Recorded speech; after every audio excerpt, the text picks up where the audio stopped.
Will provide updates on the impeachment proceedings against Vice President Sara Duterte.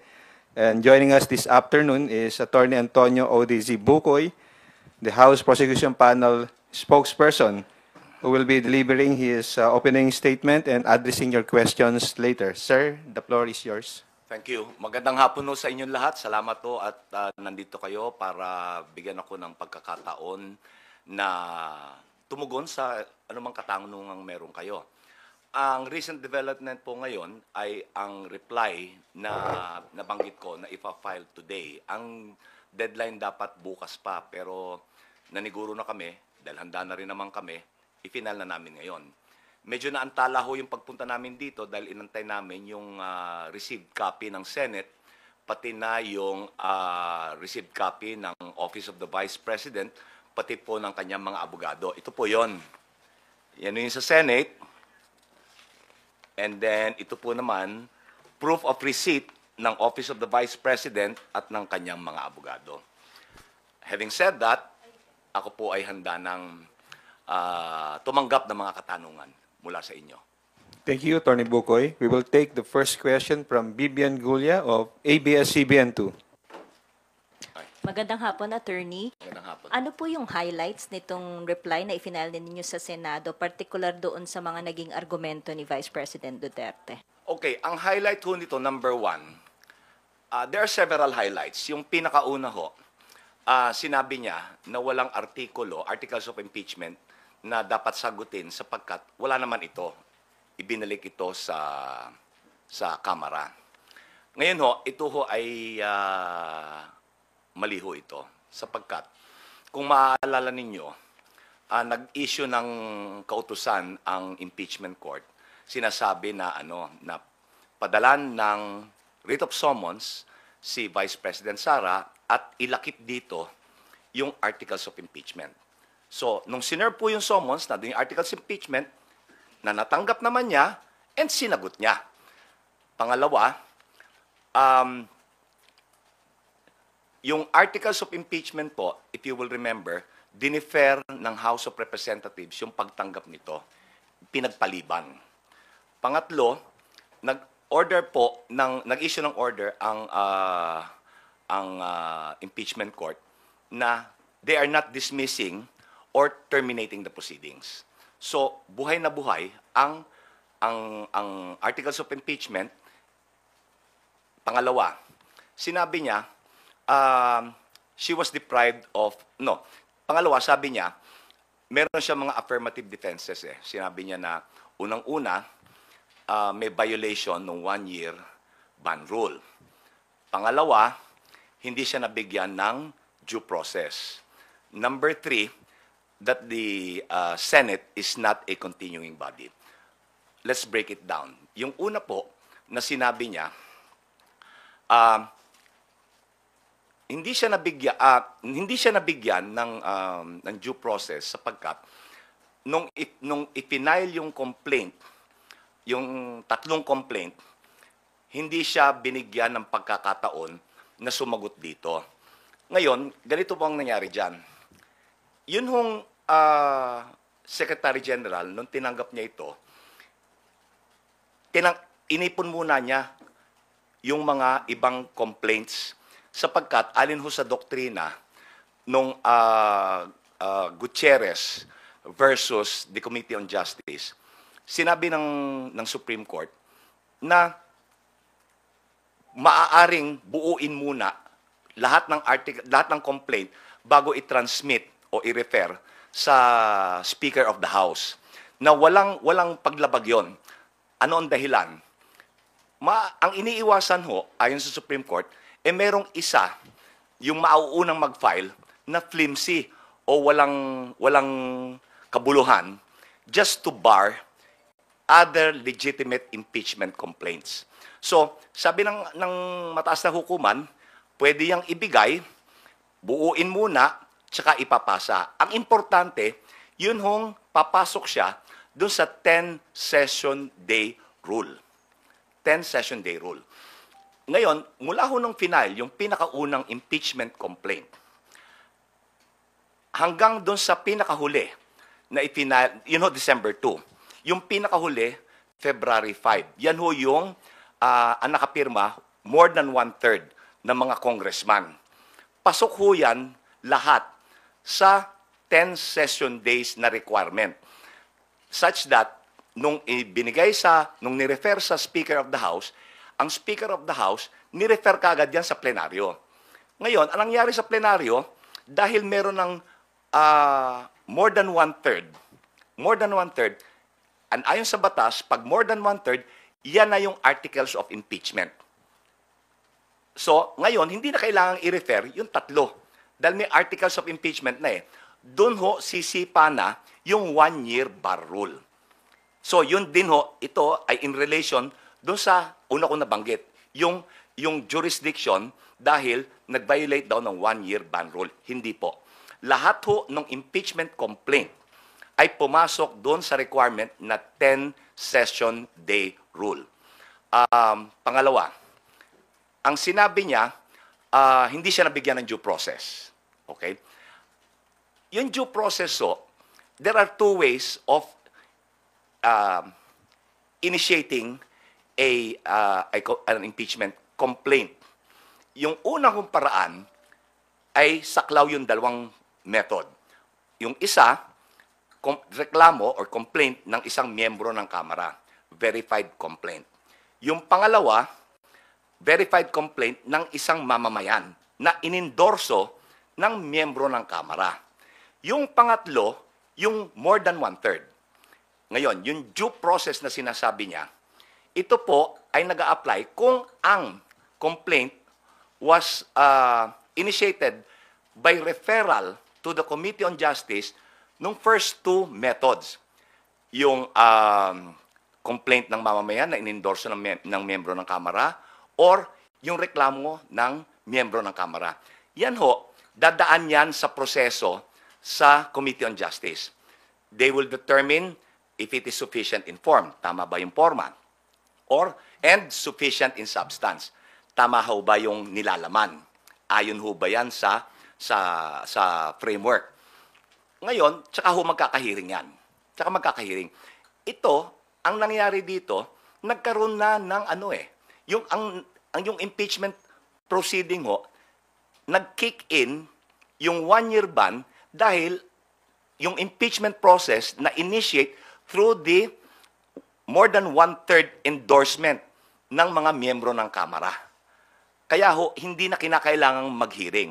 Ngayon, yung due process ho yan, it is satisfied pagka binigyan siya ng pagkakataon na sa pagkakataon niya na magpresenta ng ebidensya at ipagtanggol ang sarili niya sa impeachment court.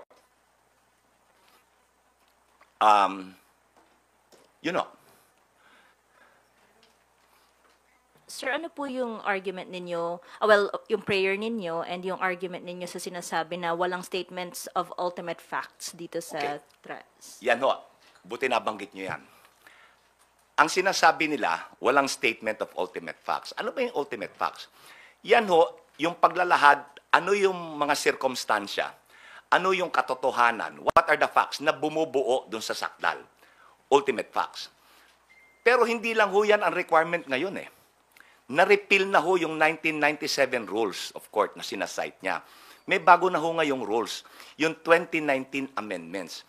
And under the 2019 amendments, it's not just the ultimate facts or yung facts na bumubuo or yung mga sirkumstansya na bumubuo nung sakdal. Ngayon ho, ang requirement na ultimate facts and evidentiary matters. So nagko-quote siya ng rule of procedure na pasuna. Dahil sa 2019 amendments. Kung babasahin niyo ho yung kanyang yung articles of impeachment, kasama ho dan yung evidentiary matters. Ibig sabihin, ano yung ebidensya na susuporta doon sa ultimate facts. Pag nabasa niyo I'm sure nabasa niyo na by now yung articles of impeachment. Nandyan kung ano yung mga documentary at testimonial evidence na magpupruweba doon sa ultimate facts. Itong ebidensya ho ito, itong evidentiary matters, ito po yung ilalahad sa trial. So, mali din yung sinabi niya. There is no allegation of ultimate facts because buo ho yung articles eh. May factual basis and evidentiary matter to support the ultimate facts. Last na lang po from my end. Ano po ang masasabi ninyo? Your prayer is to continue with it, to Of course, proceed with yes. the trial. Yes. Opo. But sabi ng Senate President ay pwedeng pagbotohan. Kung magkakaroon ng motion to dismiss, kapag nagsimula na po yung trial, pwedeng pagbotohan kung i-dismiss yung articles of impeachment, and if it has majority vote, ay pwede pong i-dismiss. Ang masasabi ho lang namin dyan ay, kami po ay nagtitiwala sa proseso. We trust the impeachment process. And we trust that the senators, judges, will do or perform their constitutional duty and abide by their oath. Tutuparin nila yung kanilang pinanumpaan nung sila ay manumpa bilang mga senator judges. Yun lang ho. Thank you, Bibian. Kat Porbes from Radyo sorry, sir. May nakalimutan ako. Go ahead, sir. Dahil tatlo yung sinabi ko kanina. Oo, yung continuing body. Sinight ho niya yung Balag case. Ang sabi niya, sabi daw dun sa Balag case, that the Senate is not a continuing body. Kontra yun dun sa sinabi ng Balag. Ayon ho sa Balag case, the Senate is a continuing institution na hindi nadidissolve, hindi nabubura dahil lang sa isang national election o dahil nagbago yung komposisyon. Yun ho yun. Isa pa na nakalimutan ko rin banggitin. Ang nirereklamo niya na tatlo yung naunang impeachment complaint. Kaya daw na-violate yung one-year ban rule nung isinakdal siya using the fourth impeachment complaint na merong more than one-third. Okay. Ang sinasabi ho sa saligang batas, pati sa rules ng Kongreso, hindi sinabi na complaint. It says impeachment proceedings. Nagkikick in yung one-year ban. Naalala nyo, sinabi ko, there are two methods. Yung referral to the committee, kung complaint ng mamamayan na inendorso ng miyembro ng Kamara, or reklamo ng isang miyembro, verified complaint ng isang miyembro ng Kamara. Yung sinasabi niya na complaint, wala ho sa saligang batas yan. Ang sinasabi ng saligang batas, impeachment proceedings, which kicks in pag nirefer sa House Committee on Justice. Gaya na sabi ko, naging moot and academic because meron ng more than one-third. So, nag-kick in na. Naging epektibo na yung one-year bar rule because of the fourth impeachment complaint. Na lahat naman sila pumasok dun sa 10-session day rule. Buti na alala ko. Thank you, sir. Thank you. Thank you, Bibian. Kat Porbes from Radyo Pilipinas. You may now ask your questions. Sir, balikan ko lang po yung dun sa sinabi kanina ni Vivian na yung possibility po na pagbotohan yung dismissal or even nga daw po yung conviction, pwede daw pong pagbotohan siya ng majority. Meron pong naunang statement no si SPS Codero na sabi niya, wala namang bawal na motion, yan ang problema ko sa marami nagsasabi na kung ano-ano. Asan ba yung rule, asan ba yung provision sa saligang batas or rules on impeachment na bawal ang ganito o ganyang klaseng motion? Just because wala pong nakalagay, ibig sabihin po ba, pwede ba siyang gawin? Just because walang explicit po na nakalagay? And pangalawa na lang po, kung sakali man po na umabot po dun sa punto na meron pong motion for dismissal, ano po ba yung pwedeng maging recourse ng prosecution panel? Ulitin ko ho. We trust the process of impeachment. We trust that the senators, judges will perform their constitutional duty and abide by their oath. Ngayon, kung ilalagay nila sa boto yan, hindi namin mapipigil yan. Dahil sila ho yung husgado eh. Ang recourse namin, later on, pag nangyari yan, maaaring umakyat kami. sa Supreme Court. Wala tayong magagawa kung mas matagal siya. Nandiyan na yung sitwasyon eh. Hindi naman pwedeng tanggapin na lang natin. So, we will find recourse. Pero, hopefully, hindi tayo aabot doon. Hopefully, they will do what is right. According to their judgment. Yun lang po yung clarification. Thank you po. Thank you, Kat. Next question will come from tapos na si Bibian, ano? Si Marian Enriquez from TV5. Hindi po kaya, yun din yung gusto sa ng Senado na dalhin ng Kamara, ng prosecution, itong issue nga ng impeachment sa Supreme Court. Ayoko ho maghaka-haka na yan ang gusto nila eh. Mahirap po maghaka-haka dahil magtiwala ho tayo sa proseso. And then, bantayan na lang natin kung anong dapat nating gawin kung umabot sa ganong hangganan. Uulitin ko, may tiwala pa rin kami sa proseso. Kung hindi tayo magtitiwala sa proseso, there will be chaos. Sir, can you elaborate? There will be chaos. What do you mean by that? Well, we are a democracy. We are governed by rules. We are governed by law. Kung mawawalang bisa ang batas, there will be chaos. There should be order. Kaya ho nandiyan ang batas for order. Kaya ho, rule of law is primordial.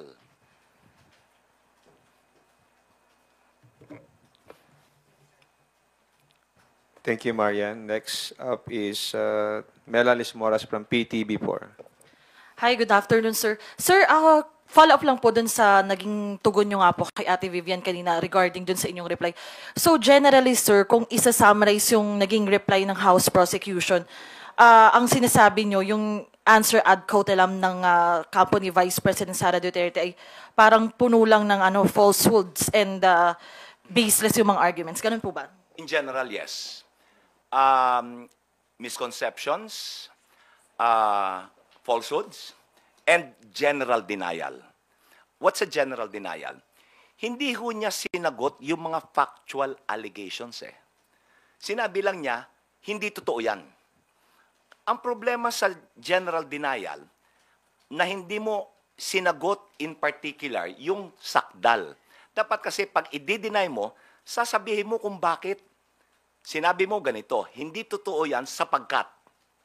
Okay? Wala siya nun sapagkat. Ngayon ho, sa batas, ang general denial is considered an admission.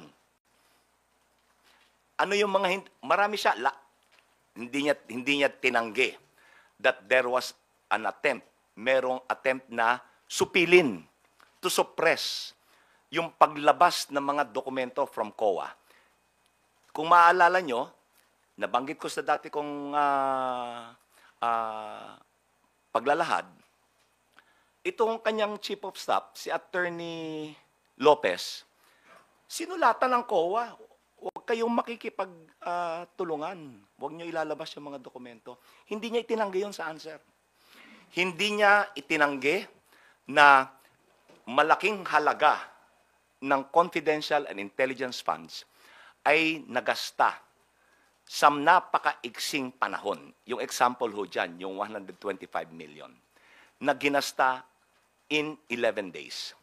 Hindi niya itinanggi yan. Hindi niya itinanggi na yung mga liquidation documents. Sinabi namin, fake ito, fictitious yung taong to. Hindi niya in-address yun. Quiet. Sinabi lang niya, hindi totoo. Among others, yun ang ibig kong sabihin, na dapat pag ikaw itatanggi mo, if you will deny it, you should say why you're denying it. Hindi totoo yan sapagkat ito ang tunay na nangyari. Yung kanya, sinabi lang yan, hindi totoo yan. So, sa amin ho, sa batas yan, that's an admission. Opo. Very clear. And sorry sir, last na lang po from my end. By Monday, June 30, 12 noon, ay magtatapos na yung termino ng mga 19th Congress lawmakers, and alam naman natin sa prosecution team may dalawang magtatapos na yung termino. Paano lang po makakaapekto sa House prosecution team yung pagkakaroon na ng mga bagong kongresista, may mga dating kongresista na matatapos na ito? Wala akong pagbabago sa prosecution team. Ang mababago lang ho dyan, yung dalawa na nabanggit ko, na yung dalawang hindi pinalad nitong huling eleksyon, ang papalito ay si Attorney Jokno at si Senator De Lima. Otherwise, wala akong pagbabago. Pero uupo po sila kapag nagbalik session, nagkaroon na po ulit ng session? Paano po? Paano upo? I mean, paano po ba yung magiging procedure ng pagsali nila, sir, sa prosecution team? We will just, they will be deputized by the House. Kasi kung naalala nyo, noon hong plenaryo na inaprubahan ng Kamara, nung plenary, yung articles of impeachment, itong nakabinbin ngayon, right after that, nag-election ho, inelect nila yung public prosecutors eh. So ang mangyayari ho, magkakaroon uli ng ganon doon sa dalawa. They will be deputized by the House to be the to sit as public prosecutors on behalf of the House. Kaya ho, ang mangyayari ho dyan, it is not House of Representatives versus Sara Duterte. Ang title ho niyan, in re impeachment, the prosecution now will represent the people of the Philippines. People of the Philippines na ho. Not the House. Kasi yung House represents the people of the Philippines eh, di ho ba? So, yun ang mangyayari dyan. Thank you po. Okay, go ahead, Kat. Sorry sir, di ba po nagpa-resubmission ng entry of appearance? Yung dalawa po, magpapa-entry of appearance pa rin po ba sila? Kailangan ho. Thank you, Kat. Tina Panganiban Perez from GMA7 is now recognized. Good afternoon po, sir. Hello. Attorney Bukoy, how did the prosecution reply to the defense's prayer to dismiss the articles of impeachment? Ang sinabi ho namin, yung grounds that she cited for dismissal, walang batayan. So, dapat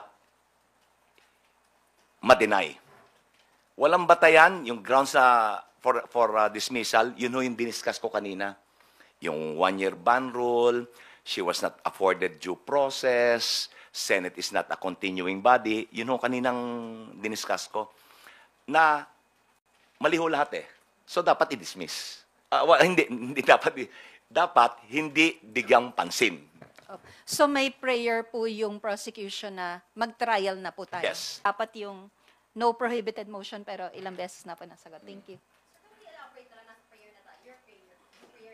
Ang prayer ho ng prosecution is to deny the dismissal and to proceed to trial. Yun lang ho naman ang gusto natin eh. Yun ang gusto ng bayan eh. Ilabas ang ebidensya. Ilabas ang ebidensya ng prosecution, and then ilahad niya ang ebidensya niya. Thank you. We will now hear from Earl Tobias of IBC 13. Hi, sir. Good afternoon po, attorney. Attorney here. Sorry. Hi, sir. Sir, attorney, connect ko lang dun sa tanong na hindi nga po na for the prosecution, hindi na fulfill ni Vice President Sara Duterte yung dinedeny niya to, pero bakit? Isa po dun sa mga rason na nabanggit niya sa answer ad cotelem ay wala namang limitasyon sa kung kailan o kung gaano dapat kabilis yung paggastos ng confidential funds patungkol po dun sa 125 million. So, attorney, i-consider niyo po ba yun na again, another tactic ng pangte-technical? Kasi ho, ganito, no? Hindi lang ho naman pinag-uusapan kung gaano kabilis ginasta. Saan ginasta? Yung confidential and intelligence funds ho, ay para sa particular na layunin. It is for a specific purpose. Yung lumabas ho doon sa mga hearing ng Committee on Good Government, yung Blue Ribbon Committee, lumalabas na hindi para sa ganoon layunin yung pinagkagastahan eh. Hindi lang ho yung bilis. Nakakadagdag lang yung bilis. Ang bilis mong ginasta, pero hindi para sa layunin na dapat doon mo ginastos. At so sir, asking directly, yung sagot ni Vice President Sara Duterte sa mga inilatag ninyong kaso ay parang irrelevant o taliwas sa hinihingi dapat. Yun ang scrap of paper.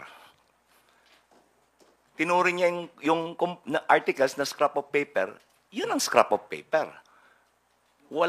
Walang, yung sinagot niya, walang halaga. Okay. Sir, follow up na lang with that. Kasi sabi, without ultimate facts din daw, parang full conclusion, total conclusion, yung buong articles of impeachment daw. At isa dito sa mga sinasite ni Vice President Sara Duterte, wala naman daw pong kontrata doon sa kanyang pagbabanta sa buhay ni Pangulo, ng First Lady at ng House Speaker. Alam niyo ho, yung pagkontrata ng mamamatay tao, hindi ho naman sinusulat yan eh. Hindi ho ba? Hindi naman sinusulat yan eh. I agree to kill, etc. Walang ganun eh. Kasi illegal eh. Eh siya na rin yung nagsabi, kumontrata ako ng asasino, ng mamamatay tao. Hindi naman sa amin ang galing yan, sa kanya. At inulit pa niya. Hindi ho ba? Another interview, inulit niya. Kung maalala nyo, nung una yung sinabi niyan, na ipapapatay ko, may kinontrata na ako, no joke. No joke. So anong kontrata ang pinag-uusapan natin? Kontrata na, nasa kasulatan, nakanotaryo? Come on. So sir, whatever the Vice President stated online and publicly is evidence enough? Yes, kasi ho, siya mismo, ginagamit din niya, admission against interest, ginagamit din niya against the Secretary General. Yung interview ni Karen Davila, ginagamit mo yun, pero ayaw mong gamitin namin yung ginawa mo, online, broadcast. So selective. Kung ano yung makakapabor sa kanya, dun siya. Kung hindi, ayaw niya. Di ba? Thank you, Attorney, for the direct answers. Last from my end po. Sa usaping constitution pa rin, napapag-usapan yung forthwith, pero nasa linya rin po, under the accountability of public officers, that public office is a public trust. Public officers and employees must at all times be accountable to the people. Sa nangyayari po ba sa impeachment trial, nasusunod po ba yung at all times na accountability na dinedemand sana sa mga public officials? Yan ho ang lalabas after malahad ang ebidensya.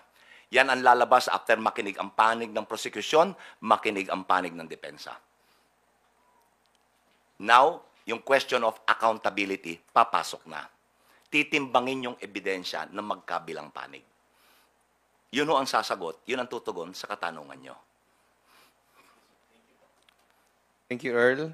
Janelle Escapante from GMA Online. Sir, good afternoon po. Hirap maghanap, silaw eh. Sir, Senator Alan Cayetano said yesterday that the Senate will only allow the presentation of evidence against the Vice President if the Senate Impeachment Court rules that the impeachment complaint is constitutional or wala pong constitutional defect. That's what he said. So do you agree with his position po that the Senate Impeachment Court should rule first that the complaint that the House filed is constitutionally sound? Okay. Yun yung constitutional compliance ay nailahad ho namin yan eh. Doon sa reply, pinaliwanag ko. I think partially, kanina napaliwanag ko na rin kung bakit kami compliant. Including, idadagdag ko, yung submission namin, sinertipikahan ng Kamara that there was no violation of the one-year ban rule and the articles of impeachment complied with all constitutional requirements. Narinig ko na sinabi ni Senator Cayetano na Follow-up, sir, kasi sinabi niya rin na there's no need to panic, addressing concerns that the trial could not proceed. No need to panic. What's the worst that can happen? They could file again next year. Yun po ang sinabi niya. So how do you take it? well, the worst that could happen is that we ignore the Constitution. We brush aside the Constitution. We are a country governed by the rule of law. And uulitin ko, we trust the process. Thank you po, sir. Thank you, Linesca. Vic Sumintak from Net25. Attorney, magandang hapon po. Hello. I just want to follow up regarding the question of cut. If ever na the impeachment court mag-decide sila doon sa appeal ng depensa to dismiss the impeachment case against the Vice President impeachment court. My question is the decision of the impeachment court as sui generis is reviewable, can be reviewed by the Supreme Court or can be appealed to the Supreme Court? Yes, because the Supreme Court is the ultimate arbiter to determine whether an act or a law or a regulation is constitutional or not. They're the final arbiter. But attorney, on the case of judgment, acquitted or convicted, di ba, hindi pwedeng Hindi pakialaman po, na. hindi pwede. Kasi pag ang pinag-uusapan, judgment of guilty or not guilty, that is not reviewable by the Supreme Court. Ang reviewable ho, subject to judicial review, is compliance with constitutional parameters. Okay. Sir, another follow-up. You stated a while ago na if ever na mag-decide ang Supreme Court to dismiss the case, Supreme Court? impeachment court, Okay. there will be chaos. So ano yon? No. There will be a constitutional crisis. No, hindi ko po sinabing there would be chaos. It might cause. Chaos. Opo. Kasi, ang ibig kong sabihin, pwede hong hindi tanggapin ng bayan yan, pwedeng tanggapin, that is one scenario. Hindi ko sinasabi na dapat magkaroon ng chaos. Hindi ho. Okay. No. Sir, to be specific lang, kung alimbawa ganon, i-dismiss nila, magkakaroon ng constitutional crisis? O what? Kung i-dismiss ho nila without trial, Yes. wala ho namang constitutional crisis because iaakyat nga sa Supreme Court.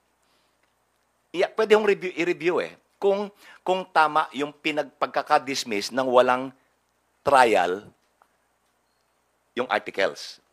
Kung walang paglilitis, outright i-dismiss. Pwede naming iakyat Pero yung decision, whether guilty or not guilty, inappealable. You cannot appeal that. Okay. Thank you. Okay? I never said there will be chaos. Don't get me wrong.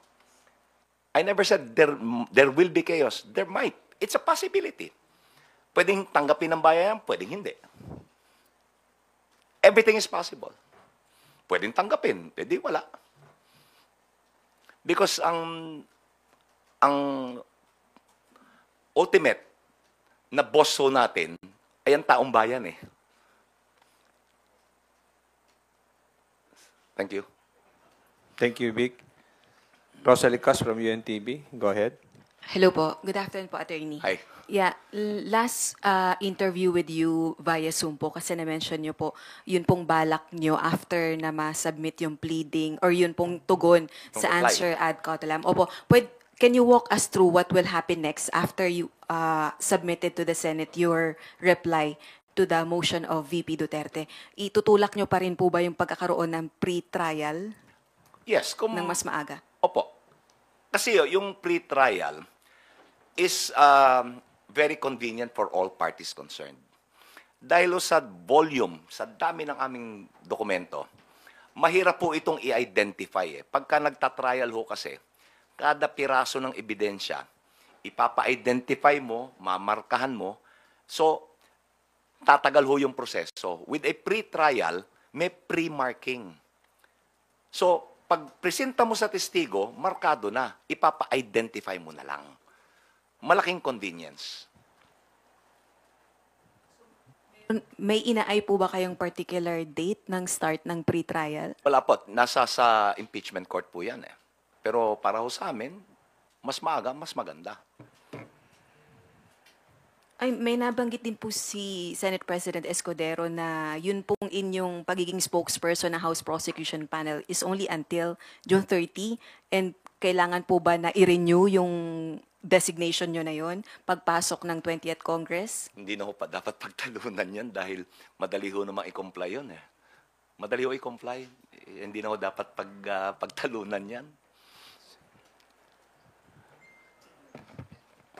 Ito po, pahabol na lang din po. Regarding po dito sa, doon po sa nakalagay sa response nyo rin po, sa Reply. that the only legal strategy of the defense is to have the case dismissed and avoid trial. Can you elaborate po and explain? Nandyan yun, nandyan ho yun, parang napaloob din yan doon sa reply na given the answer ad cautelam, yun ho yung direksyon na tinutuhog to dismiss without trial. Ba't niya in-erase yung mga issues about 1-year bar rule na sinagot naman namin, absence of due process na sinagot namin, yung Senate is not a continuing body na sinagot namin, wala yung articles of impeachment na sinagot namin. So, they want a shortcut. Wala ng trial, dismiss na lang. Kaya doon sa prayer namin, i-deny yung kanilang motion to dismiss. Thank you. Marian? Sir, sorry. Sir, there's also this part po dun sa reply. Respondent's prayer to dismiss the articles of impeachment on technical grounds must be denied on the ground of public accountability, cannot be skirted by citing procedural shopping. Can you elaborate on Okay, ganito Ito yung nabanggit ko noon, wagging the dog. Ano yung wagging the dog?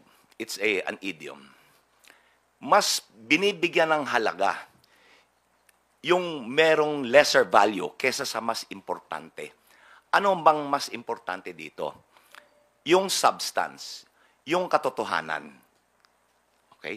Hindi yung procedure, technical. Yun ang walang maisagot sa substance. Ang tutuunan nila ng pansin, yung technical. Yun yung ibig sabihin yan. Mas pinapaigting ang kahalagahan ng procedure, technicality, kesa doon sa substance ng complaint. Dapat sagutin mo yung reklamo. Kung maalala nyo, mula nung hearing doon sa Committee on Good Government, ganyan at ganyan din. Hanggang ngayon, walang paliwanag. Nasa impeachment na tayo, nag-file ng answer, wala pa ring paliwanag. Lato tayo nang huhula pa rin. Di ba sabi niya, gusto niya ng trial. She wants a bloodbath. Bubble bath Hindi bloodbath, bubble bath. Di ba? Earl, Tobias? Attorney, mabilis na follow-up lang. With that, given na nakikita niyo pong heading towards dismissal yung defense, is that a sign of a weak or a rattled defense? Hindi ko sinasabi na doon patungo yung direksyon ng court. Yun, doon patungo yung depensa. Hindi ko sinasabi na doon patungo yung impeachment court. I never said that. Doon patungo yung direksyon ng depensa. Attorney, ang tanong ko po with then, is that a sign of a weak or a rattled defense from the PP? It's a sign of no defense.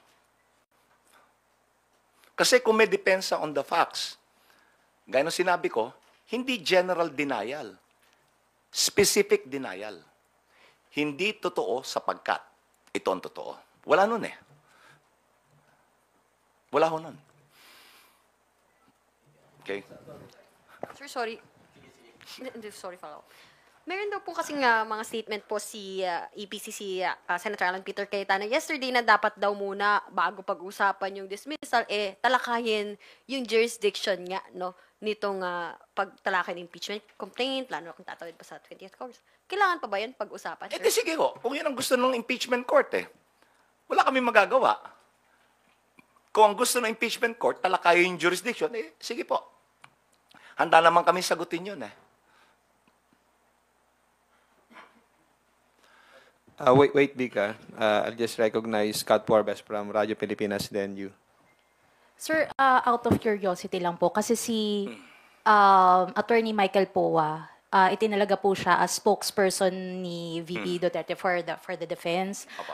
Makaka-apekto po ba yun? Kasi isa po siya dun sa mga naging resource person during investigation ng Blue Ribbon Committee at kumbaga dun sa part po ng bribery, kasama po siya. So meron po ba yung conflict of interest? Well, haka-haka ho tayo dyan, no? Pero may definite effect.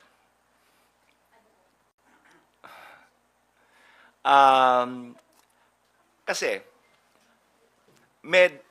there are two ways of looking at it. Sa isang banda, dahil nagtestigo siya, may transcript na yan, di ba? So, ang option, gamitin ba yung transcript or gamitin siya as a hostile witness? So, marami hong dynamics involved na abangan na lang natin. Abangan na lang. Pero marami yung dynamics eh. Maraming dynamics dyan. Dahil gaya ng what you pointed out, true, ginamit siya. Tumestigo siya. In fact, as a co-conspirator. Di ba? So, I think from there you can draw your own conclusions. Pero may epekto talaga. Thank you, Kat. Vic, suminta. Sir, just a quick follow-up lang doon sa point ni Earl. Sabi nyo nga, doon patungo yung depensa, yung outright dismissal of the impeachment case. Hindi kaya talagang doon pupunta kasi guided by the motion of Senator Judge De La Rosa.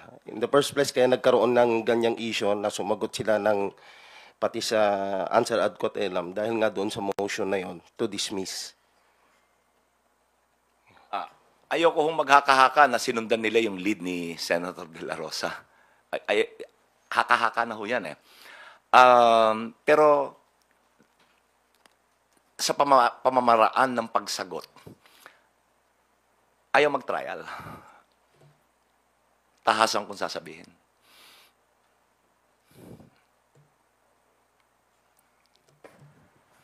Thank you, Vic. Janice Capanti from GMA Online.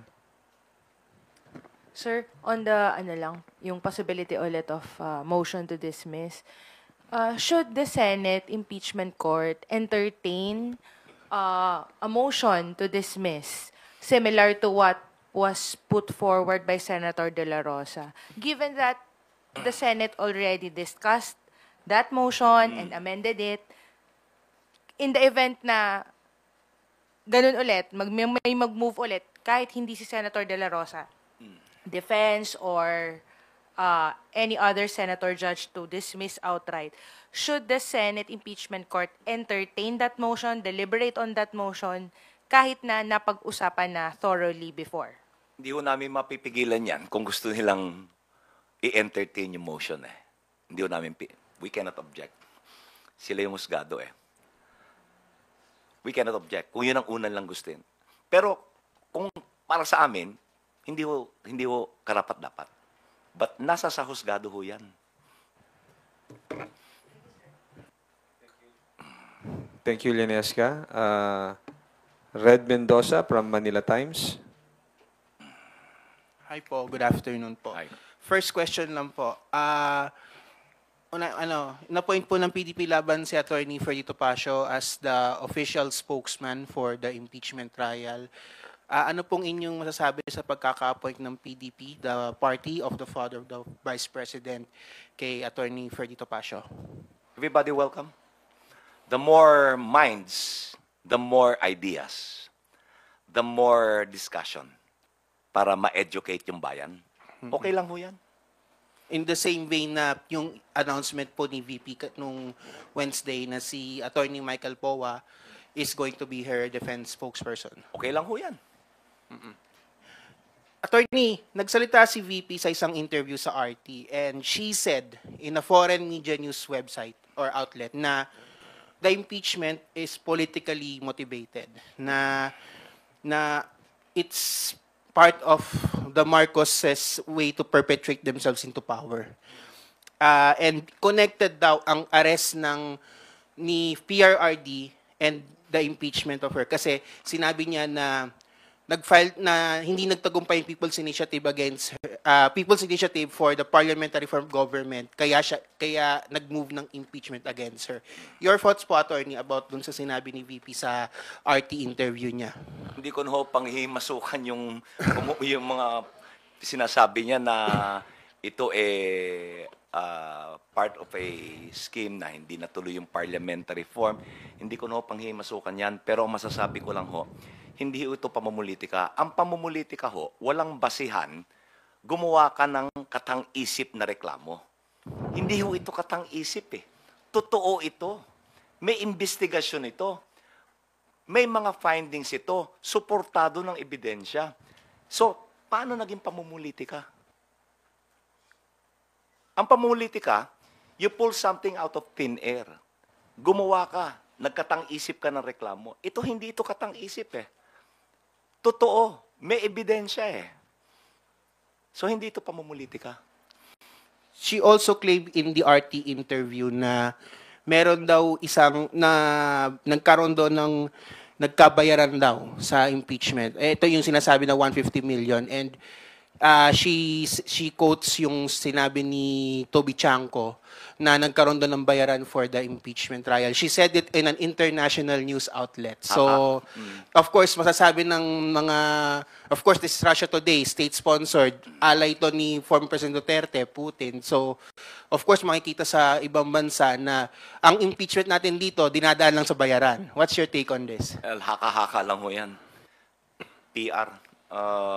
Kung talagang may basihan yan, di magreklamo siya. Ilahad niya yung reklamo, formal niya. Attorney, pag nimabas si Attorney Chanco sa defense at siya yung gawing principal witness dun sa bayaran, is the prosecution ready to cross-examine him? Oh, of course. Kung talaga ho ba naman eh. So we'll test the credibility, we'll test the value of the testimony. Hindi ho namin naawatin. Sila ang may choice kung sinong inuupo nila eh. Just like kami, may choice kung sino yung iuupo namin. And last question na lang po on my end. You said nga po na parang yung sa sinabi niyo na it's a sign of no defense. Of course, parang you're saying na the lawyers of the Vice President, Fortuna Salazar, are not good at defending the Vice President. Kasi sinabi niyo, it's a sign of no defense for the Vice President. So, ano pong ibig sabihin niyo po dun sa it's a sign of no defense? I'm drawing a conclusion from what was filed. Hindi ko hinuhusgahan ang kakayanan ng mga abogado. Dahil, gaya ng sinabi ko nung una, ako po ay nirerespeto ko po yung kakayanan nitong mga abogadong to kasi kilala ko sila. We were contemporaries at the UP College of Law. Kaya nga sinabi ko, the Vice President is in good hands. Mahusay na mga abogado to. Alam nila ang ginagawa nila.